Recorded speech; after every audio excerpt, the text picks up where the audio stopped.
My son Leo used to build forts out of the Christmas present boxes. I remember one year, he made a castle behind the sofa, draping it with my wife's favorite quilt, and declared himself king. His face, smudged with chocolate, was so full of earnest joy, it could have lit the entire room. I look at the man he is now, standing in the doorway of a house that feels more like a museum, and I have to wonder, where did that little boy go? What kind of king builds his castle walls so high that his own father can't get in? The man greeting me tonight is a stranger wearing my son's face. Leo's hug is brief, a rigid press of shoulders, his expensive cashmere sweater cool against my cheek. He smells of money and a faint, sharp scent of pine from a candle, not a real tree. "Dad, you made it," he says, but his eyes are already scanning the perfectly manicured driveway behind me, as if my arrival is just one item on a long, tedious checklist. His wife, Clara, glides into the foyer, a figure of impossible elegance in a dark green velvet dress. She offers me a smile that is technically perfect, but utterly empty, like a photograph. "William, we're so glad you could come." Her hand touches my arm for a fleeting second, the touch of a feather, conveying no warmth, only the fact of its presence. Everything here is for show. The towering Christmas tree in the bay window is decorated with glass ornaments in tasteful shades of silver and gold, each one precisely spaced. The fire in the grand fireplace burns without a single pop or hiss, its flames perfectly symmetrical. It's the kind of sterile beauty that makes you afraid to breathe too deeply, lest you disturb the curated perfection. Before I dive in, let me know in the comments where you're watching from. And if you enjoy stories like this, please like and subscribe. It helps me keep sharing more. The only real thing in this whole house is my granddaughter Eva. She comes barreling out of the living room, a whirlwind of red tartan and flying pigtails, and crashes into my legs. "Grandpa!" Her hug is fierce and real, and when I kneel down to hold her, the familiar ache in my knees is a welcome sensation in this house of numb perfection. I bury my face in her hair. She smells like sugar cookies in childhood. For a moment, just a moment, I feel like I'm home. I look up, wanting to share this flicker of genuine joy with Leo and Clara, but they've already turned away, guiding a new set of guests, a handsome couple dripping with quiet wealth, further into the heart of the house. I am an afterthought, a piece of old furniture they are obligated to display for the holidays. Do you think I was too forgiving here? Maybe I should have turned around and walked out right then, but the hope of seeing that little boy again, the one who built forts out of cardboard, kept me rooted to the spot. Seated at the long, polished mahogany dining table, I feel less like a guest and more like a distant observer. My assigned seat is at the far end, buffered by Clara's severe-looking uncle on one side and an empty chair on the other. The conversation flows around me, a river of talk about interest rates, school districts I've never heard of, and upcoming ski trips to Vail. I try to catch Ava's eye, but she is wedged between her parents, a tiny silent diplomat at a state dinner, a porcelain doll being shown off.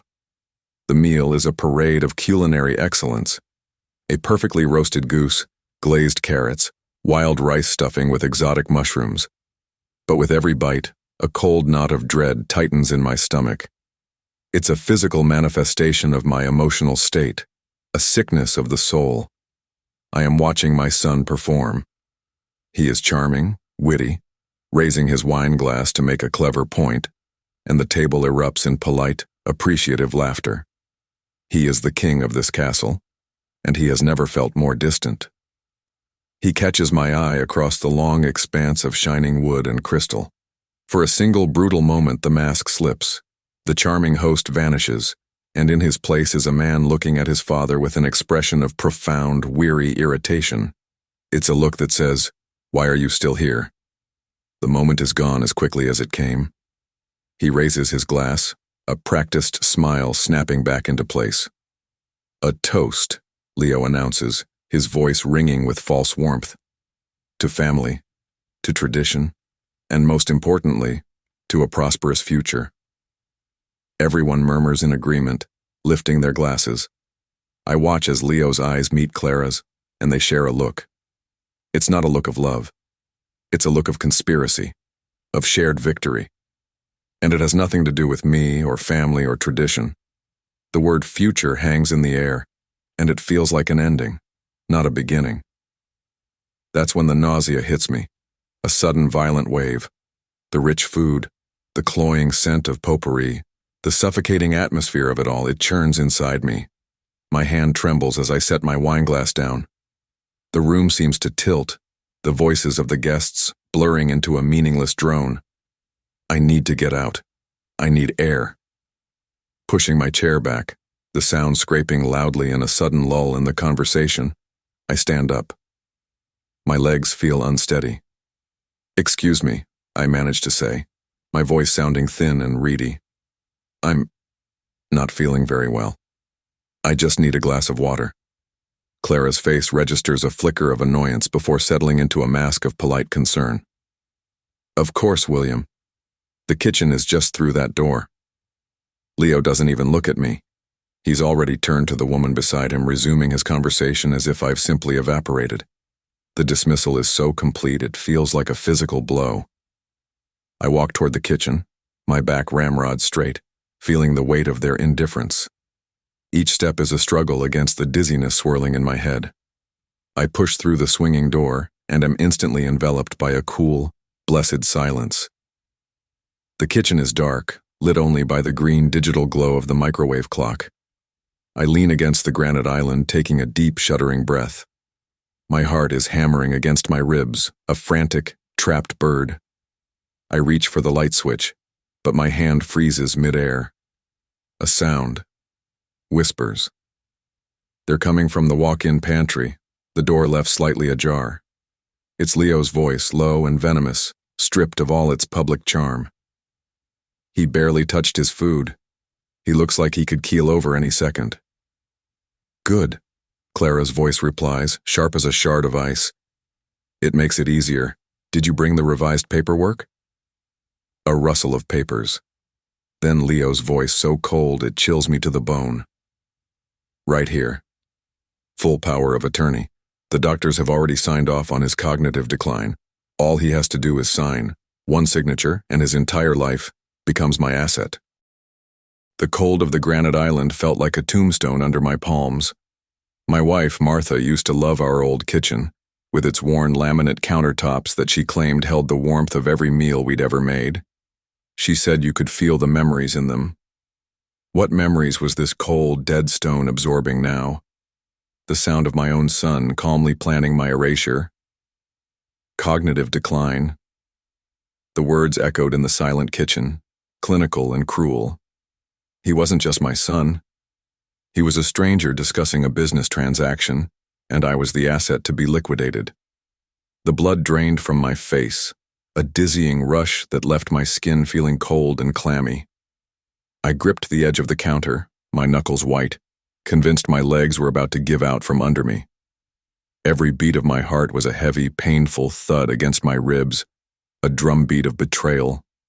I had to move, to do something, but my body was frozen in a state of pure, undiluted shock. The laughter from the dining room filtered through the door, a grotesque, distorted sound, like listening to a party from underwater while you're drowning. My son was in there, charming his guests, while in here, he had just sentenced me to a living death. How do you smile at the man who is trying to erase you?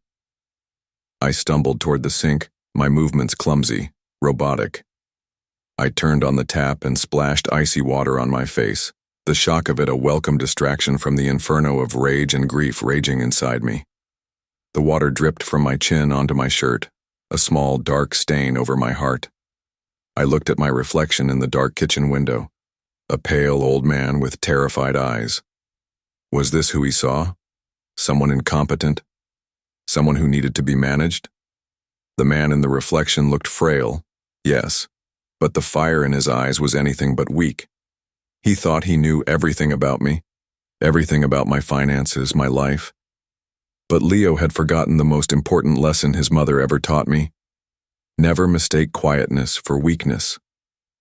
I took a deep, shuddering breath, composing my features into a mask of placid neutrality. I had to go back in there. I had to sit at that table and look at my son and his wife and pretend I hadn't just overheard them plotting to steal the rest of my life. Walking back through the swinging door was the hardest thing I've ever done. The warmth and light of the dining room felt predatory now. Every smile seemed like a baring of teeth. Leo looked up as I approached, his brow furrowed with that same false concern. "Dad, are you all right? You were gone for a while. You're as white as a sheet." His voice was smooth, dripping with filial piety for the benefit of his audience. I could feel every eye at the table on me, their polite curiosity a heavy weight. I forced a weak smile, the muscles in my face feeling stiff and unfamiliar. "Just a bit of indigestion, son. This old stomach isn't what it used to be." I sat down, my hands trembling slightly as I picked up my napkin. Clara's uncle grunted something about the perils of rich food. Clara herself gave me a look of piercing scrutiny, her eyes cold and analytical, assessing my state. She was complicit. She was his partner in this. The rest of dinner passed in a blur. I moved food around my plate, raised my glass when others did, and nodded at conversations I couldn't hear over the roaring in my own ears. I was an actor in the final act of a tragedy I didn't know I was starring in. The only thing that kept me grounded was Eva. She caught my eye once, a worried little frown on her face, and I gave her a small, secret wink. Her face broke into a sunny smile, a tiny beacon of light in the suffocating darkness. That smile was my armor. It reminded me what I was fighting for. Eventually, the guests began to leave, their goodbyes a cascade of air kisses and promises to connect in the new year. Soon, it was just the four of us in the cavernous living room. Eva had fallen asleep on the sofa, her small chest rising and falling rhythmically. The fire had died down to glowing embers. The silence that fell was thick and dangerous. Leo stood by the fireplace, swirling the last of the brandy in his snifter. Clara was on the arm of a chair watching me. "Dad," Leo began, his voice taking on a serious, gentle tone that was more terrifying than any shout. "Clara and I have been worried about you for a while now." He walked over, placing a hand on my shoulder. The touch felt like a brand. "You're getting older. Forgetting things. We saw you struggle with the bills last month. It's too much for you to handle on your own." He was building his case, laying the foundation of his lie with bricks of feigned love. He gestured to Clara, who picked up a sleek leather portfolio from the side table and brought it over. She laid it on the coffee table in front of me with a soft final thud. "We've had some papers drawn up," Leo continued, his voice as smooth and soothing as a serpent's whisper. "It's just a formality. It gives me power of attorney. It will allow me to manage your accounts, pay your bills, make sure you're taken care of. It's to protect you, Dad. To take the burden off your shoulders so you can just relax and enjoy your retirement." He opened the portfolio. Inside was a thick stack of documents, dense with legal jargon with little yellow arrow stickers pointing to the signature lines. My signature lines. I looked from the papers to his face, his earnest, concerned, lying face. I thought of Martha. I thought of her fierce independence, her unshakable belief in standing on your own 2 feet until your last breath. "Your mother," I said, my voice hoarse. "She would never have wanted this for me." Leo's smile didn't falter. It just became something colder, sharper. He leaned in closer, his voice dropping to a low, intimate whisper that was for me alone. "My mother isn't here, Dad. And if she were, she'd agree with me. She always told me your sentimentality was your greatest weakness, a weakness I simply can't afford." His words about Martha were not just a betrayal of me, but a desecration of her memory. It was as if he'd reached back in time and snuffed out the candle she had lit in our lives, leaving only the cold, waxy smoke of his ambition. In that moment, the son I had raised, the boy who built forts from cardboard boxes, ceased to exist. He was gone, and in his place stood this polished, ruthless stranger. I've often wondered if evil is something you become, or if it's a seed that lies dormant, waiting for the right conditions to grow. Looking at my son's calm, impassive face, I finally had my answer. The seed had been there all along. I had just been too sentimental to see it. I let the silence hang in the air, a heavy, suffocating blanket. I did not rage. I did not weep. The shock had burned away everything but a core of ice-cold clarity. My grief for the boy he was had been replaced by a grim resolve to face the man he had become. I looked down at the leather portfolio on the table. The papers inside were pristine, the text printed in a sharp, unforgiving font. The yellow arrows pointed to the signature lines like little daggers, waiting for me to fall upon them. My gaze lifted from the documents to Clara. She sat perfectly still, a predator waiting for the hunt to conclude. There was no emotion on her face, only a chillingly placid expectation. She was not a reluctant participant. She was the architect of this. I could see her influence in the legal precision of the trap, in the cold logic of Leo's attack. This was her world, a world of contracts and clauses, where human lives were managed like assets on a balance sheet. I let my eyes drift over the room, the beautiful, soulless room my son had built.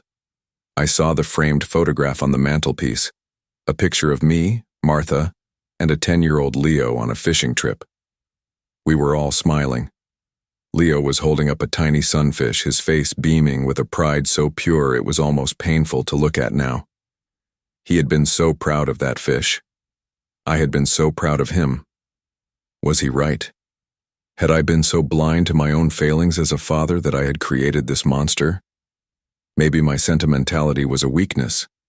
Maybe my quiet pride in his simple childhood joys had been a disservice to the ruthless world he was preparing himself for. The memory brought not warmth, but a deep, aching regret that settled in my bones like a winter chill. I had given him love when, apparently, he had only wanted leverage. Leo must have mistaken my silence for capitulation. He knelt beside my chair, his voice dropping into a tone of gentle, condescending reason. "Dad, listen to me. This isn't a punishment. It's a solution. Remember when Mom got sick? Remember the hospital bills? You almost lost the house. You were drowning, and you were too proud to let me help. I'm not a kid anymore. I'm successful. I can manage these things. I want to manage these things, so you don't have to."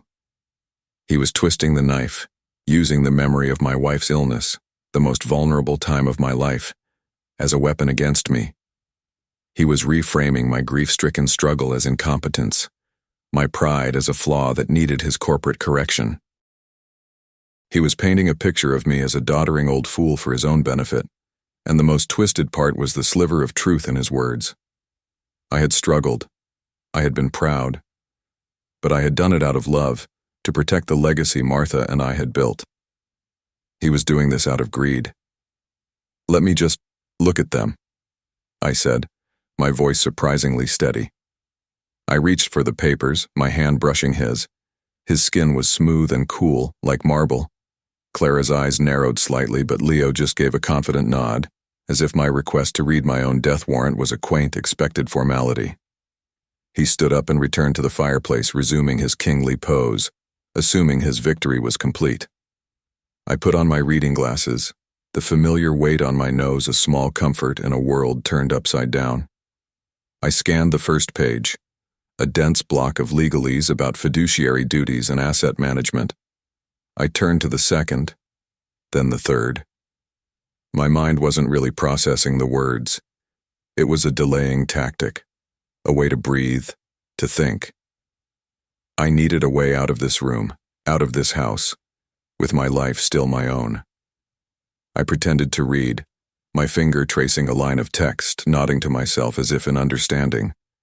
And then I saw it. Tucked away in a supplementary section, an addendum I was clearly not meant to scrutinize, was the medical assessment. It was a cold, detached summary of my supposed decline, memory lapses, poor financial judgment, confusion, a work of pure fiction. But it wasn't the lies that made my blood run cold. It was the date at the top of the page. It was dated 3 weeks ago. This wasn't a recent concern. This wasn't a spontaneous Christmas intervention. This was a premeditated, carefully orchestrated coup that had been in the works for almost a month. They had been watching me, documenting their fabricated evidence all while smiling to my face. My eyes scanned to the bottom of the page, to the signature that gave this monstrous document its veneer of legitimacy. My breath caught in my throat. The world tilted, the room dissolving into a nauseating, silent vortex. The signature was elegant, a confident, flowing script I knew as well as my own. Dr. Alistair Finch. Dr. Finch had been Martha's oncologist. He was the man who had sat with us for countless hours, explaining treatments with a gentle compassion that had been our only anchor in a sea of fear. When Martha passed, he had come to the funeral. He had held my hand, his eyes filled with what I had believed were genuine tears, and told me that she was one of the bravest women he had ever known. He had called me a friend, and he had just signed away my life. The name on that page, Alistair Finch, was a betrayal so profound it eclipsed even my son's. Leo's cruelty was born of greed and a cold, modern ambition I could barely comprehend. But Finch had wrapped his betrayal in the guise of compassion and shared grief. He had used the sacred trust between a doctor and a patient's family as a tool for my destruction. The memory of his gentle bedside manner, his sad, empathetic eyes at Martha's funeral, it all curdled in my gut, turning into a foul, bitter poison. I could almost feel his hand on my shoulder, the same hand that had signed this document, offering a sympathy that was nothing more than a strategic lie. The question hammered in my brain, relentless and brutal. How much had Leo paid him? What was the price of a 30-year friendship? Of a man's soul? The air in my lungs felt thin, useless. I closed the portfolio with a soft, final snap that seemed to echo in the silent room. I placed it back on the coffee table, my movements deliberate and slow. The ice that had formed around my heart was beginning to crack, and a slow, burning rage was starting to seep through. It was a righteous anger, the kind Martha had possessed. She never raised her voice, but when she was truly angry, her quiet intensity could make the strongest man falter. I felt her presence beside me then, a whisper of steel in my spine. I took off my reading glasses and polished them carefully with a handkerchief, a small, mundane action that bought me a few more precious seconds to cage the fury roaring inside me. I had to be smart. A direct confrontation would be a disaster. They had the signed medical report, a legal document that would make my protests sound like the paranoid ramblings of a confused old man, the very man they had described on paper. They had already won the battle of credibility. If I fought them here tonight, I would lose. Leo, mistaking my quiet demeanor for defeat, stepped forward. "So, you see, Dad? It's for the best. Just sign here, and we can put all this unpleasantness behind us. We can be a family again." The word family coming from his lips was the ultimate obscenity. He was offering me a gilded cage, promising peace in exchange for my freedom. He held out a heavy, expensive-looking pen. I looked at the pen, then at his outstretched hand. I thought about Ava, asleep on the couch, oblivious to the quiet violence being committed in her name. What would happen to her inheritance? The small nest egg Martha and I had painstakingly built for her future? It would be swallowed whole by Leo's insatiable ambition, rerouted into stock portfolios and luxury cars. What would you have done if your own son asked you to sign away your life with a smile? Would you have screamed? Would you have fought? Or would you have seen the longer game? I saw the path forward with a sudden, stark clarity. I had to appear weak. I had to give them exactly what they expected, the sentimental, declining old man from their fictional report. I let my shoulders slump. I allowed a tremor to enter my hand as I reached for the pen. I looked up at him, forcing a look of weary resignation into my eyes. You're right, son, I said, my voice a broken whisper. I am tired. It's been so hard since your mother, since she left. I saw a flicker of triumph in his eyes, a momentary glint of satisfaction that he quickly masked with a somber nod. Clara remained impassive, but I could see the tension in her shoulders relax. They believed they had won. I took the pen, its weight cold and heavy in my hand, a scepter for my own abdication. I uncapped it and leaned over the papers. My hand hovered over the first signature line. The yellow arrow seemed to mock me. I could hear Martha's voice in my head, a fierce, urgent whisper. Don't you dare, William, don't you dare let him do this to us. I took a shaky breath. I feel a little light-headed again, I murmured, pressing a hand to my forehead. It's all a bit much to take in at once. Do you think I could just sleep on it? Sign them in the morning? I'll be here for breakfast anyway. I looked up at him, channeling every ounce of pathetic, elderly confusion I could muster. It was a gamble. If he pushed, if he insisted I sign now, I had nowhere left to go. But I was counting on his arrogance, his certainty that I was a broken man. He wouldn't see a strategy. He would only see a feeble old man needing one last night to mourn his lost independence. Leo exchanged a quick, silent look with Clara. I saw her give an almost imperceptible nod. The decision was made. Of course, Dad, Leo said, his voice magnanimous, a king granting a final, meaningless request to a condemned man. Of course. We don't want to rush you.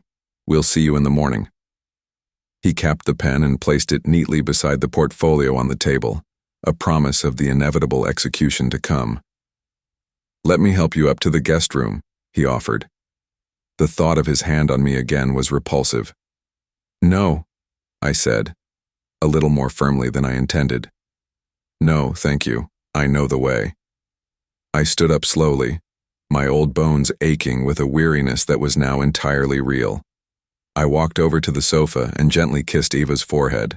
Her skin was warm, her breath a soft, sweet puff against my cheek. This is for you, I thought. Everything I do now, I do for you. I turned and walked out of the living room without looking back, each step a silent declaration of war. I climbed the grand, curving staircase, my hand trailing on the polished banister. The guest room was at the end of the hall, a beautifully appointed but completely impersonal space. It was the room of a stranger, which felt fitting. I closed the door behind me and leaned against it, the lock clicking into place with a sound of profound finality. The room was cold. I didn't turn on the lights.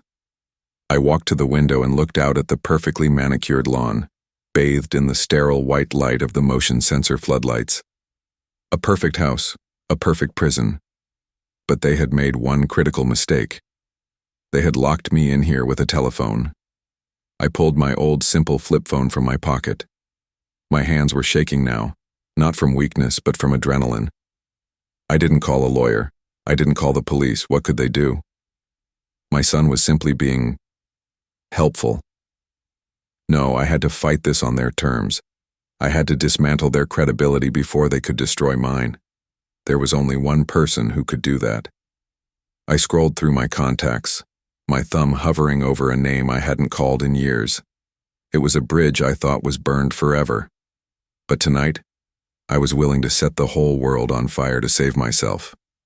I pressed the call button. It rang once, twice, and then a gruff, sleepy voice answered. Hello?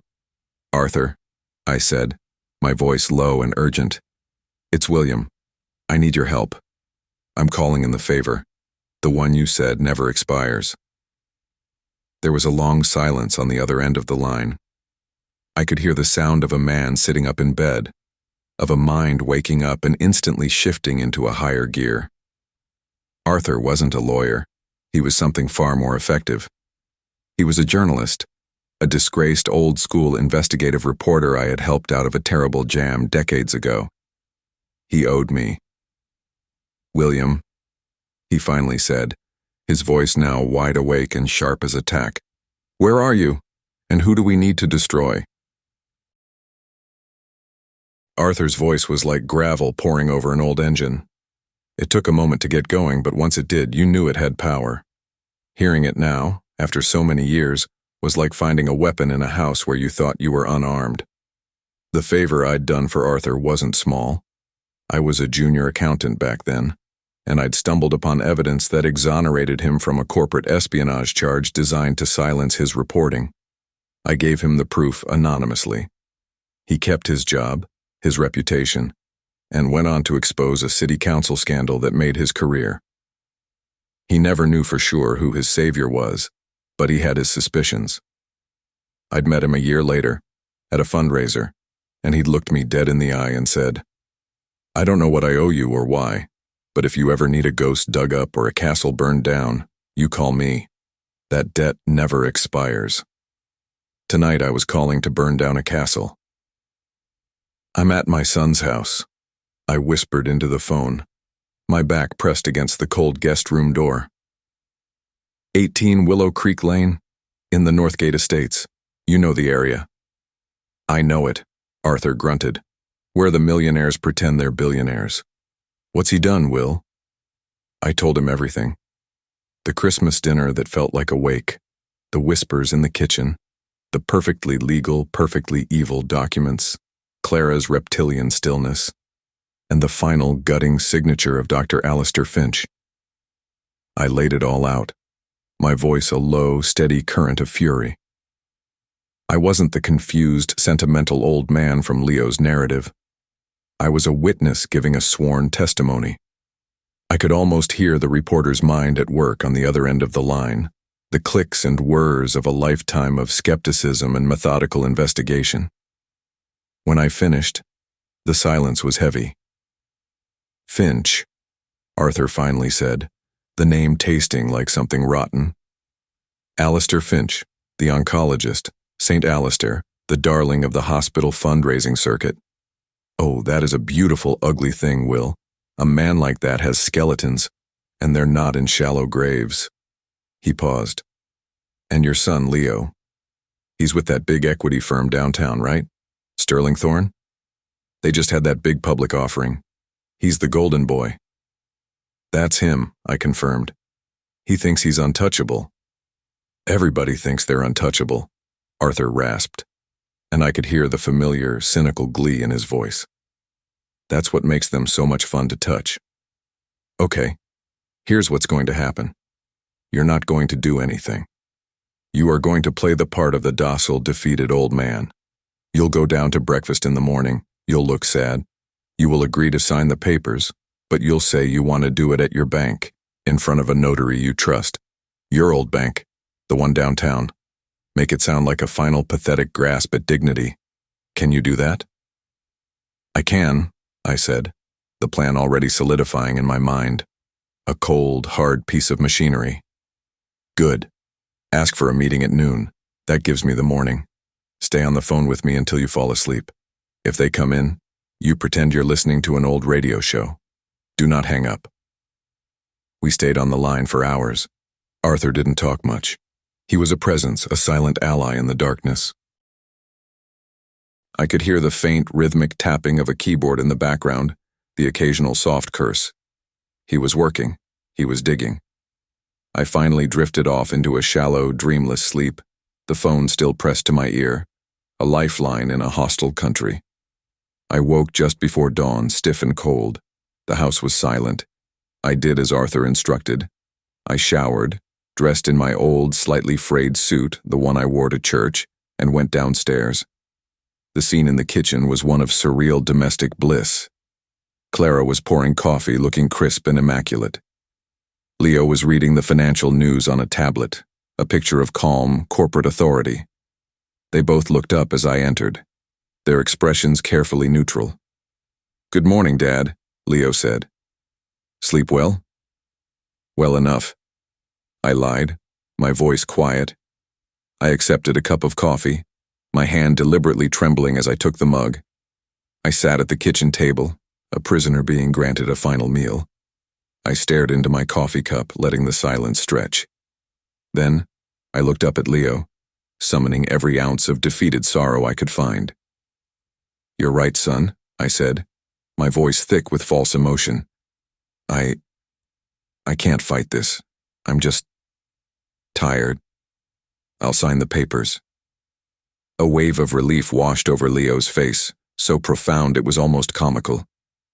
Clara allowed herself a small, triumphant smile before schooling her features back into a mask of polite sympathy. "But I have one request," I continued, looking down at my hands. "I'd like to sign them at my bank, with Mr. Davison. He's been my banker for 40 years. It would just make me feel better, closing out my affairs with a familiar face. A bit of dignity. Is that too much to ask?" Leo's magnanimity was in full bloom. He was so close to his prize he could taste it. My pathetic request was nothing. "Of course, Dad. Whatever makes you comfortable, noon at your bank is perfect." The morning crawled by. I sat in the living room, pretending to read a book, feeling like a spy deep behind enemy lines. My phone buzzed in my pocket with a single text from Arthur. "The stage is set." At 11:30, we drove to the bank in Leo's gleaming black sedan. The ride was silent. He probably thought I was lost in mournful contemplation. In reality, I was rehearsing my lines, my heart a steady cold drum. We walked into the old marble-halled bank. Mr. Davison, a kind man with a gentle face who had helped me secure the first loan for my house, greeted us and showed us into his glass-walled office. The leather portfolio was placed on the desk between us. The moment had arrived. Leo slid the papers and the pen over to me. "Ready, Dad?" I picked up the pen, but before I could touch it to the paper, the door to the office opened. It was a young woman in a sharp business suit holding a tablet. "Mr. William Thorne?" she asked, her voice clear and professional. "I'm sorry to interrupt, but this is a time-sensitive matter from your brokerage account. There's a reporter on the line for you. An Arthur Jennings. He says it's urgent. Something about a stock you own in a medical diagnostics company. One that's under investigation by the FDA for fraudulent clinical trials." I saw the blood drain from Leo's face. Sterling Thorne had just invested heavily in that exact company. It was his pet project, the one he'd bragged about at dinner. "And Mr. Leo Thorne," the woman continued, her eyes flicking to my son, "your office is on the line as well. They said to tell you that a reporter is asking your CEO about your firm's relationship with a Dr. Alistair Finch, specifically regarding a series of questionable competency assessments he's provided for several of your firm's wealthiest elderly clients." Clara, who had been a silent, confident statue, went rigid. Her face, for the first time since I'd met her, was a mask of pure, unadulterated panic. My son stared at me, his eyes wide with disbelief and dawning horror. The charming mask was gone. The cold fury was gone. All that was left was a shocked, cornered man who had just realized the old, sentimental fool he was trying to cage had just burned his entire kingdom to the ground. I put the pen down. "You know," I said to Mr. Davison, my voice calm and clear, "I don't think I'll be signing anything today.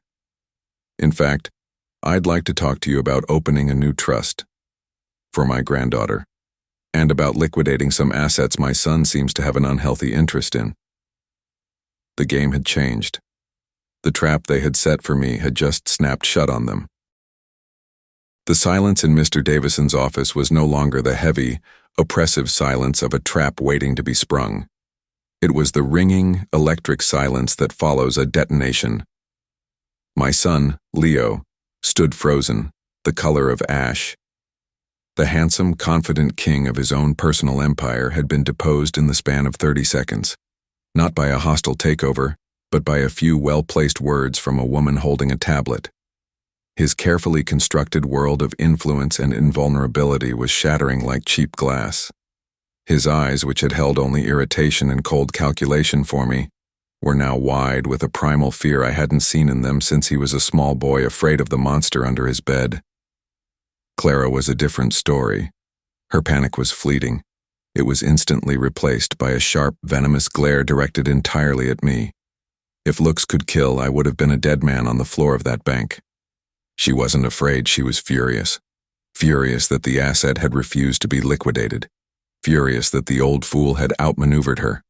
Her mind, I could see, was already working, calculating damage, assessing fallout, and figuring out who to blame and how to cut them loose. The young woman with the tablet gave a polite, almost imperceptible nod in my direction and quietly exited the office, her job done. She was one of Arthur's people, I had no doubt. Mr. Davison, bless his decent soul, looked between the three of us with a gentle, bewildered confusion, a good man caught in the crossfire of a war he didn't understand. Leo finally found his voice, a strangled, incredulous whisper. "You," he breathed, staring at me. "You did this." It wasn't a question, it was an accusation steeped in disbelief. He couldn't comprehend how the relic he was planning to put in a museum had managed to start a fire. I didn't answer him. I simply looked at him, my expression calm, letting his own panicked imagination fill in the blanks. I let him see the quiet, resolute man his mother had loved, the man he had forgotten existed. I turned my full attention to Mr. Davison. As I was saying, I continued, my voice even and steady. I'd like to set up an irrevocable trust for my granddaughter Eva, effective immediately. I want to move the majority of my liquid assets and the deed to my house into it. I'll be the trustee for now, of course. Mr. Davison, sensing a shift in power so seismic it was palpable, nodded quickly. "Of course, William. We can start the paperwork right away." "And," I added, looking pointedly at my son, "I'd like to file a formal complaint against Dr. Alistair Finch with the State Medical Board for unethical conduct. And perhaps I should have my lawyers look into Sterling Thorne's elder care investment division. It sounds like they're running a predatory racket." Each word was a precision strike. Leo flinched as if I'd physically hit him. The mention of his firm, of a potential lawsuit that could unravel his entire career, was the final blow. He sank into a chair, his head in his hands. This was a crisis his charm and his money couldn't fix. The truth, once unleashed, was a force of nature he had no power to control. Clara, however, was already moving. She stood up, her posture ramrod straight. She gave Leo a look of pure, unadulterated contempt. "I need to make a call," she said, her voice like chipping ice. She walked out of the office, not looking back at her husband, not looking at me. She was cutting her losses. The partnership was dissolved. I knew with absolute certainty that she was calling her lawyer. She would insulate herself, claim ignorance, and paint Leo as a desperate, ambitious man who acted alone. She would survive. He would not. The drive back to their house was a mausoleum on wheels. Leo drove, his hands gripping the steering wheel so tightly his knuckles were white. He didn't speak. He didn't look at me. The silence was filled with the ghosts of everything he had just lost. His career, his wife, his future. When we arrived, I went upstairs to the guest room to pack my small overnight bag. When I came back down, he was standing in the foyer, in the exact spot where he had greeted me with that cold, formal hug just the night before. His expensive suit looked rumpled, his face haggard and old. The king was gone. All that was left was a broken man standing in the ruins of his castle. He finally looked at me, and his eyes were filled with a desperate, pleading confusion. "Why?" he asked, his voice cracking. "I don't understand. I was doing it for us, to secure our future. Everything I have, I built it to be strong, to be safe. You were the one weakness in the plan, the one sentimental risk." And there it was, the core of it. He saw love as a risk. He saw family not as a foundation, but as a liability. In his world, my quiet, simple life was a loose thread that could unravel the perfect, sterile tapestry he was weaving. He didn't see me as his father.